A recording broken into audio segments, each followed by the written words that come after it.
Olá, pessoal, sejam bem-vindos novamente aqui ao nosso canal. Eu sou a Sônia Lota, prazer em receber vocês. E hoje nós vamos falar sobre as reuniões presenciais.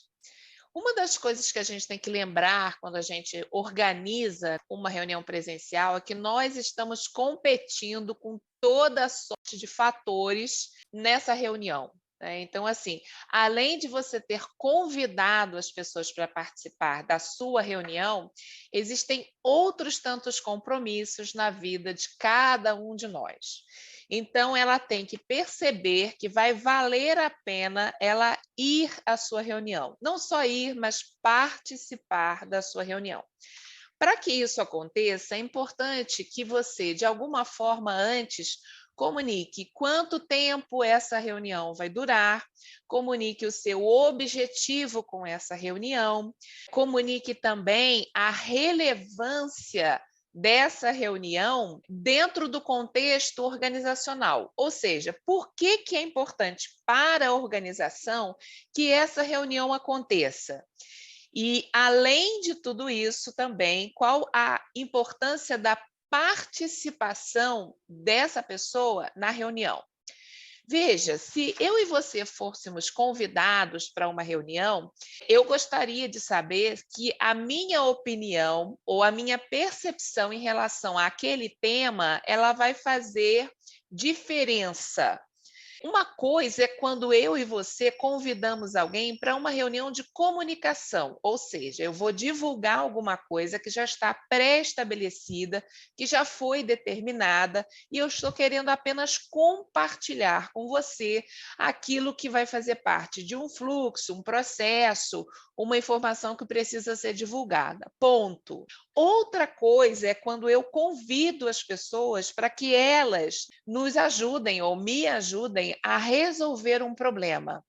Então, isso vai ser muito importante você especificar, né? Na hora que nós temos áreas que são interdependentes, é importante a pessoa saber que, na hora que a área dela está participando daquela reunião, ela pode contribuir com os impactos, ou seja, qual o input que a minha área recebe e qual o output que a minha área tem que dar em relação àquele problema. Então, eu tenho não só uma visão macro do processo, mas eu também tenho uma visão das partes que fazem parte daquele processo. E isso pode facilitar e muito não só o engajamento das pessoas na reunião presencial, mas também o grau de contribuição delas, principalmente quando elas sabem do que se trata com antecedência. Tem uma coisa que eu acho também que é importante, é a gente respeitar o tempo das pessoas. Então, quando você determina quanto tempo vai durar essa reunião, isso ajuda para que essa pessoa se organize, e quando você demonstra que você preparou alguma coisa para aquela reunião, você planejou aquela reunião, as coisas estão claras, isso facilita também para todo mundo. Então, é como se nós estivéssemos respeitando o tempo daquela pessoa. O que faz uma reunião ser boa não é a quantidade de horas que ela leva, mas sim a forma como nós aproveitamos o fato de estarmos juntos em prol de um objetivo, em prol de alguma coisa. Então, algumas das reflexões sobre como é que a gente deve conduzir uma reunião presencial. Esses dias fizeram uma pergunta também sobre como é que eu conduzo uma reunião presencial quando eu tenho participantes difíceis, né? E aí, assim, vamos definir o que seria um participante difícil. Alguém que faz uma pergunta para você difícil, né, uma pergunta que você não sabe a resposta, alguém que tem uma atitude indelicada ou que desqualifica aquela reunião. Então, o que a gente recomenda é que, se você tiver a oportunidade, se você conhece algumas pessoas que gostam de mais detalhes, são pessoas que gostam de fazer uma análise, né, dos riscos daquilo que está sendo proposto. Na hora que você envia um e-mail, envia um invite, você pode não só enviar esse invite, mas você também pode convidar essa pessoa para uma reunião prévia.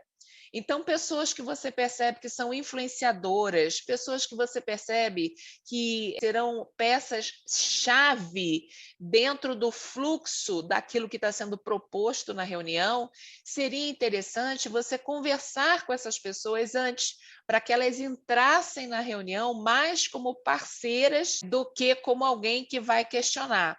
Isso ajuda no engajamento, porque ela percebe que houve um cuidado anterior, já que ela faz parte de um fluxo desse processo que a gente comentou.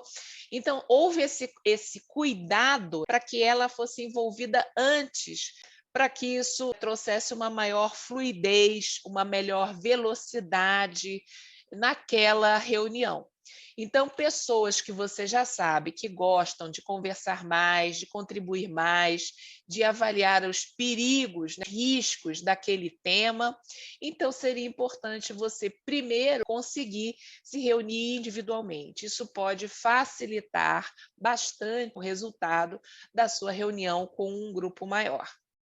Então, hashtag fica a dica, né, de como você poderia conduzir essa reunião com pessoas difíceis. Outra coisa que a gente pode fazer é o seguinte: quando a gente vai para a reunião, nós não vamos para a reunião para brigar com ninguém, né? Ou para esgrimar com alguém. Nós vamos para a reunião porque o conteúdo gerado pelo grupo costuma ser muito mais rico. Por quê? Porque o outro pensa coisas que eu necessariamente posso ter esquecido. Na medida que você tem pessoas que fazem parte de uma organização, cada um costuma ter uma visão melhor, mais aprofundada do pedaço que está sobre a sua responsabilidade. Então, quando nós nos reunimos, é como se nós estivéssemos, de fato, montando um quebra-cabeça. E aí, essa pessoa, com a visão da área dela, pode contribuir para evitar futuras variáveis intervenientes. Então, a ideia é que a gente consiga extrair desse grupo de trabalho a melhor possibilidade para que alguma coisa tenha sucesso. Então, quando a gente faz a reunião, a meta precisa ser essa. Então, muito mais do que a minha ideia é boa, né, ou a sua ideia é boa, a nossa ideia, a somatória dessas ideias, a transformação é que vai ser o resultado final mais apropriado, considerando as metas e os objetivos da nossa organização.